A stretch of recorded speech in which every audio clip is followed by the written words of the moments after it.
오늘 우리가 읽어가는 말씀은 요한복음 9장의 내용입니다.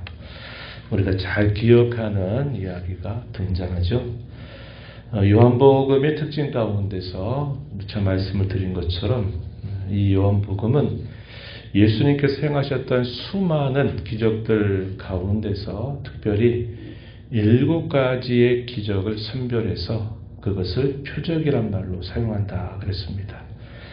기적 자체보다도 그 기적을 행하시는 분이 누구이신가를 알고 믿어 영생을 얻게 하려고 하는 분명한 목적이 있다. 이렇게 말씀을 드렸는데, 나면서부터 맹인이 된 사람이 치유를 받게 된 이 기적은 6번째 표적이 됩니다. 이 표적 역시 안식일에 행했다. 이렇게 좀 알려져 있어요.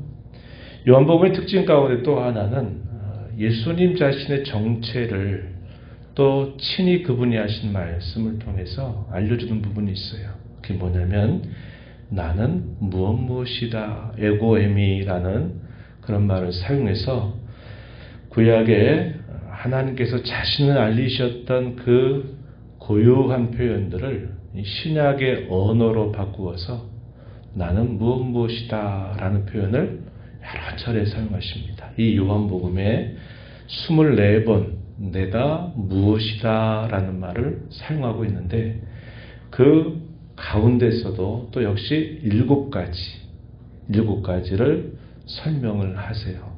그래서 나는 무엇이다 라는 말씀을 하시는데, 우리가 앞서서 요한복음 6장에 베세다 광야에서 예수님께서 굶주렸던 많은 사람을 먹이신 그 일에 대하여 예수님이 설명하실 때는 뭐라고 얘기하셨습니까? 나는 하늘로부터 내려온 생명의 떡이다. 이런 말씀을 하신 바가 있습니다.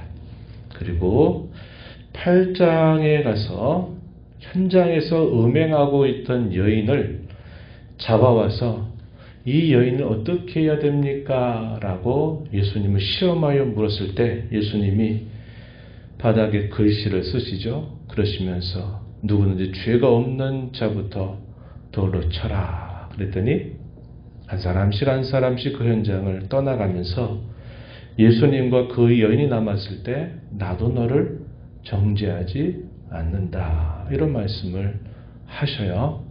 그리고 난 다음에 예수님이 2번째 중요한 표현을 합니다. 뭐라고 말씀하시냐면 나는 세상의 빛이다. 이런 표현을 하셨어요. 이런 표현들이 역시 7가지 등장합니다. 그래서 이 표적을 7가지로 선별하고 나는 무엇이다 라고 하는 표현 가운데서 내가 너희에게 무엇이다 라고 표현한 이 7가지 대표적인 표현들은 예수님의 정체를 알려주시는 아주 중요한 표현이 된다 하겠습니다. 오늘 우리가 읽은 본문 속에서도 등장하죠. 9장 5절 말씀에 보시면 이렇게 말합니다. 내가 세상에 있는 동안에는 세상의 빛이로라. 나는 세상의 빛이다. 이 말씀은 사도 요한이 예수님에 관하여 소개하였던 요한복음 1장 1절부터 18절 내용에서 친히 말씀하셨던 중요한 표현이기도 하죠. 그래서 그러한 예수님의 선언이 오늘 이 나타나고 있는 이 6번째 표적 안에서도 친히 예수님이 바로 세상의 빛이다. 그런 말씀을 해주고 계십니다. 오늘 본문 앞부분에 보게 되면요. 나면서부터 맹인으로 태어난 사람이 있었습니다. 제자들이 그 사람을 보고서 예수님께 물어요. 뭐라고 묻습니까? 예수님, 이 사람이 맹인이 된 것이 이 사람의 죄 때문입니까? 아니면 부모의 죄 때문입니까? 누구의 죄 때문에 이렇게 나면서부터 맹인이 되었습니까? 라고 묻습니다. 예수님 대답하시죠. 죄 때문이 아니라 하나님이 하신 일을 나타내려고 하신다. 이런 말씀을 하시죠. 사람들의 시선은 항상 어디에 매이느냐? 인과론에 매여요.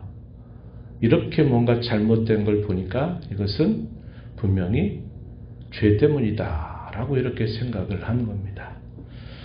이런 표현들이 성경에 자주 나타나긴 하죠. 그러나 항상 이러한 시각으로 보는 것은 대단히 문제를 일으키게 되는 겁니다. 우리가 너무나 잘 아는 욥의 이야기도 결국 그 이야기 아니에요. 욥이 동방에서 의인이다. 그와 같이 순전한 자를 찾지 못하겠다라는 말씀을 들을 정도로 의인으로 그 하나님 앞에 살았지만 그가 감당할 수 없는 여러 재난과 여러 어려움들을 겪으면서 그가 큰 고난 안에 놓이게 되었을 때 이 욥을 위로한다고 찾아왔던 친구들은 어떻게 했습니까? 욥에 대해서 조용히 기다리고 있다가 욥이 이제 한마디 한마디 꺼낼 때마다 옆에서 위로자가 아니라 공격자들이 되죠. 그 근거가 논리가 뭐냐면 인과론이에요. 아니 땡 굴뚝에 연기 날까? 그런 말이 있듯이 네가 이렇게 당한 고난을 보니까 이 고난은 네가 분명히 알지 못하는 죄가 있기 때문이니까 그 죄에서 돌이켜서 회개만 한다면 내 시작이 비록 미약하지만 내 나중은 창대하게 될 거다. 너 제발 이거 인정하고 네가 하나님 앞에 구해라. 그럼 하나님이 너에게 또 복을 주실 거다. 이런 논리로 계속 욥을 공격해 되는 겁니다. 위로자가 아니라 공격자들이 됐어요. 그 논리가 뭐예요? 인과론이에요. 네가 죄를 범했기 때문에 이런 어려운 일을 당한 거지 다른 데 있는 거 없다. 왜 이렇게 교만하게 네 죄를 인정하지 않느냐 이렇게 말하는 겁니다. 욥의 시련의 문제를 그렇게 풀어가는 거예요. 오늘도 많은 신자들이 어떤 어려움을 당하면 항상 어떻게 생각하냐 이런 관점으로 생각해요. 네가 뭐 분명히 뭔가 잘못한 게 있으니까 하나님이 벌 주신 거 아니야. 그러니까 한번 잘 돌아보고 회개하고 돌이키면 돼 라고 이렇게 말하는 일들을 한다 하는 겁니다. 이런 이유가 없지는 않아요. 그러나 모든 시각을 이런 시각으로 바라보는 것은 바르지 않다 하는 겁니다. 예수님께서 여기 제자들에 대한 대답을 하신 이 말씀에 있어서도 그가 죄 때문에 나면서부터 맹인이 된 게 아니다. 하나님께서 어떠한 일을 하실 것인가를 나타내시려고 하는 일이다. 이렇게 말씀을 하시게 됩니다. 그리고 나서 이 맹인의 눈을 뜨게 하시는데 아주 구체적인 방식을 사용하셨어요. 어떻게 하십니까? 침을 뱉어서요. 진흙을 이긴 다음에 그것을 그의 눈에 이렇게 발라주시고서는 너 실로암 못에 가서 씻으면 된다라고 예수님이 말씀하십니다. 그대로 순종했더니 이 사람의 눈이 뜨게 된 거예요. 사람들이 묻습니다. 우리가 잘 알던 그 맹인 아니야? 맨날 우리에게 도움 달라고 구걸했던 사람 아니야? 그 사람이 맞아? 아닌 것 같아. 이렇게 서로 논쟁이 되지만 맞다라고 인정이 되죠. 사람들이 물어요. 네 눈이 도대체 어떻게 뜨게 됐는지 한번 얘기해달라고 묻습니다. 그러면서 그가 뜨게 된 방법을 이야기해요. 예수라는 사람이 진흙을 이겨서 내 눈에 바르더니 실로암 못에 가서 씻으라고 해서 씻었더니 내가 이렇게 보게 되었다. 이렇게 대답을 하게 됩니다. 사람들이 깜짝 놀랐어요. 그리고 이 사람을 어디로 데려갔냐면 바리새인들에게로 데려가서 이 사람을 보이게 됩니다. 근데 이날이 때마침 언제라고요? 안식일이었어요. 우리가 어제 살펴봤던 38년 된 병자가 치유를 받게 된 이 사건도 안식일에 있었는데 안식일에 이 있었기 때문에 이 문제를 어떻게 해야 되는가를 물어보기 위해서 아마 바리새인들에게 데려갔을 것입니다. 바리새인들이 이 사람을 보고 논쟁이 붙어요. 어떤 사람은 뭐라고 생각하냐면 안식일을 범했으니 이것은 하나님으로부터 온 일이 기적이 아니야. 이 사람은 하나님이 보내신 사람이 아니다 라고 어떤 바리새인들은 말하는가 하면 또 어떤 바리새인들은 이 사람이 죄인이라면 어떻게 이런 기적을 행할 수 있느냐. 그건 말이 안 되지 않느냐 하면서 이 바리새인들 사이에 논쟁이 일어납니다. 그리고서는 이 사람에게 또다시 물어요. 네가 어떻게 된 일이냐. 또 그대로 이야기해 줍니다. 너를 그렇게 해준 사람이 누구라고 생각하느냐 그랬더니 뭐라고 대답하냐 17절에 선지자라고 대답을 합니다. 그의 부모를 찾아서 부모에게 물어봐요. 이게 도대체 어떻게 된 일이냐? 내 아들이 맞느냐라고 물어보니까 이 부모들은 대답을 회피합니다. 왜 우리에게 물으십니까? 내 아들이 이렇게 장성해 있는데 직접 물으면 다 이야기해 줄 것입니다. 라고 대답을 하게 됩니다. 지혜롭게 이야기했어요. 그런데 왜 이렇게 이야기했느냐? 22절 다시 한번 보세요. 그 부모가 이렇게 말한 것은 이미 유대인들이 누구든지 예수를 그리스도로 시인하는 자는 출교하기로 결의하였으므로 그들을 무서워함이로라 이렇게 말합니다. 이미 예수님에 관한 이야기들이 당시 유대 종교 당국자들에게 알려지면서 이 예수를 믿고 따른 사람들은 우리의 종교로부터 출교다 이미 결정을 내려버린 겁니다. 이 출교를 당한다. 태어나면서부터 유대 종교에 속해 있는 이 사람들이 유대교로부터 출교당한다 이 말은 그들의 삶의 모든 부분들을 빼앗길 수 있다 하는 것입니다. 그 사회에 함께 있기가 힘들고 그 사회로부터 완전히 따돌림을 당해야만 되는 여러 많은 일들을 겪어야만 하는 일이었어요. 그래서 부모들은 이 일에 대하여 지혜롭게 소극적으로 이야기를 합니다. 또다시 이 고침받은 사람에게 물어요. 그랬더니 이 사람이 두 번째 대답하는 말, 어떤 대답이냐? 25절 한번 다시 보세요. 그가 죄인지 내가 알지 못하나 한 가지 아는 것은 내가 맹인으로 있다가 지금 보는 그것입니다. 나는 그분이 누군지 알지 못합니다. 그분이 죄인지 알지 못하지만 분명한 사실은 그분으로 인하여 내가 눈을 뜨게 되었다고 하는 사실입니다. 이렇게 말합니다. 31절 가서 보면 또 이렇게 말해요.